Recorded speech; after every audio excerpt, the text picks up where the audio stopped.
সবাই কেমন আছেন? আজকে আমি ভিডিওটা বানাচ্ছি যে বিষয়টা নিয়ে, সেটা হলো এখন না ওই মানে গ্রিলের জানলায় কাঁচ লাগাতে গেলে দু রকম পদ্ধতিতে কিন্তু কাঁচ লাগানো যায়। আগে শুধু ওই আপনারা জানেন অনেকে হয়তো পুটিং দিয়ে লাগানো হতো, ঠিক আছে। এখন কিন্তু পুটিং এর সঙ্গে আর একটা জিনিস বেরিয়ে গেছে, সেটা হচ্ছে অ্যালুমিনিয়ামের চ্যানেল। এল টাইপের দেখতে হয় চ্যানেলটা, ঠিক আছে। ওটা দিয়ে আপনার আহ, আঠা পাওয়া যায় এক ধরনের, যেটাকে বলা হয় সিলিকন আঠা। ওই আঠা দিয়ে প্রথমে ওই কাটিংস করা হয়, ওগুলোকে মাপ অনুযায়ী চ্যানেলগুলোকে কাটিংস করে তারপরে আপনার ওই সিলিকন আঠা দিয়ে এবং নাট বোল্ট দিয়ে ওটাকে লাগিয়ে দেওয়া হয় গ্রিলের সঙ্গে। এখন কিন্তু এই পদ্ধতিটা খুব চলছে, ঠিক আছে। এটা নতুন বেরিয়েছে তো, নতুন বলতে খুব নতুন নয়, কিন্তু পুটিং এর থেকে তুলনা করলে এটা হচ্ছে নতুন। তো মানুষ এখন এটাই বেশি প্রেফার করছে। কিন্তু দেখুন, আমি তো এই কাজগুলো করি কাঁচ পাঁচ লাগানোর।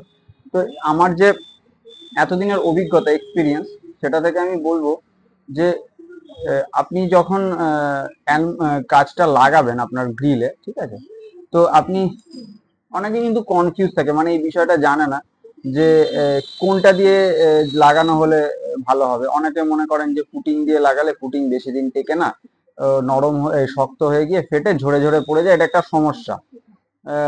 আবার হ্যাঁ, এই জন্য অনেকে চ্যানেল দিয়ে, অ্যালুমিনিয়াম চ্যানেল দিয়ে ওটা সিলিকন আঠা দিয়ে ওটাকে লাগাচ্ছে, ঠিক আছে। তো দেখুন, আমি বলবো আমার ব্যক্তিগত মানে অভিজ্ঞতা থেকে, অ্যালুমিনিয়াম চ্যানেল বেরিয়েছে এখন, ঠিক আছে, কিন্তু অ্যালুমিনিয়াম চ্যানেলের থেকে না আপনি যদি পুটিং দিয়ে লাগান, ওটা কিন্তু আপনার জন্য বেটার হবে। তার কারণ আছে, কারণটা দেখুন।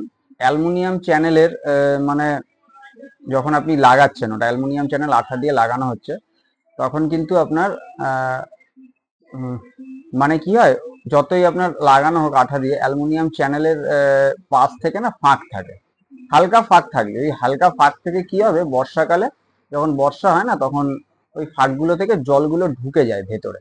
ভেতরে ঢুকে গিয়ে ওই চ্যানেলের ফাঁকে বা গ্রিলের ফাঁকে আটকে থাকে জলগুলো। ফলে কি হয়, চট করে শুকোয় না, কারণ ওটা তো মানে ঢাকা ঢাকা পড়ে যায় চ্যানেলের নিচে। ওই জলটা না দেখবেন আপনার শুকোতে চায় না চট করে। ফলে কি হয়, দীর্ঘদিন ধরে ওই জলটা থাকে, মানে শুকোতে সময় লাগে। ফলে কি হয়, আস্তে আস্তে না আপনার ওই গ্রিলটাতে জল জমে জমে তাড়াতাড়ি কিন্তু জং পড়ে নষ্ট হয়ে যাওয়ার সম্ভাবনা থাকে। আবার আবার আর একটা কি প্রবলেম হয়, যে প্রবলেমটা আর একটা জিনিস হয়, খুব জোরে বৃষ্টি হলে অনেক সময় হয় চ্যানেলের ফাঁক থেকে, যতই ওটা আঠা দিয়ে লাগানো হোক, চ্যানেলের ফাঁক থেকে অনেক সময় ভেতরে জল লিক করে ভেতরে আসে, মানে ঘরের ভেতরে চলে আসে। এটা একটা সমস্যা হয়। এই দুটো সমস্যা হয়।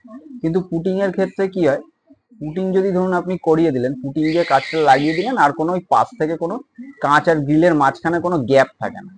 ফলে কি হয়, যখন আপনার বৃষ্টিটা পড়ছে কাঁচের ওপরে, গ্রিলের ওপরে, ওটা উপর দিয়েই আপনার বেয়ে পড়ে যাচ্ছে, মানে বাইরে বেরিয়ে যাচ্ছে, ওটা আর ভেতরে আসার কোনো সম্ভাবনা থাকে না। বা ওই অ্যালুমিনিয়াম চ্যানেলের মতো ওই ফাঁকে জলটা জমে থাকারও কোনো সম্ভাবনা থাকে না। ফলে কি হয়, আপনার গ্রিলটা কিন্তু নষ্ট হয় না।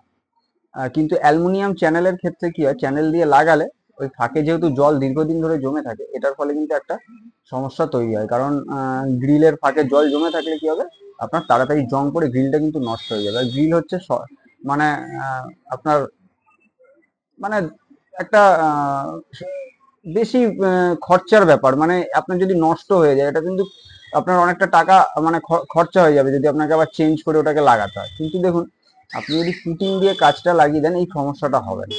এবার পুটিং দিয়ে কাজ লাগালে আপনার 3-4 বছর কেন, 5-7-8 বছরও থাকবে, কোনো অসুবিধা হবে না। তার জন্য আপনাকে কি করতে হবে, পুটিংটা দিয়ে আপনি কাজটাকে ধরুন লাগিয়ে নিলে, তারপরে কি করবেন, যখন লাগানো হয়ে যাবে প্রায় 15-20 দিন পরে, যখন মানে ওটা যখন হালকা শুকিয়ে যাবে, তখন আপনি ওপর দিয়ে ওটাকে মানে পুটিং এর ওপরে আপনি রং করিয়ে নেবেন।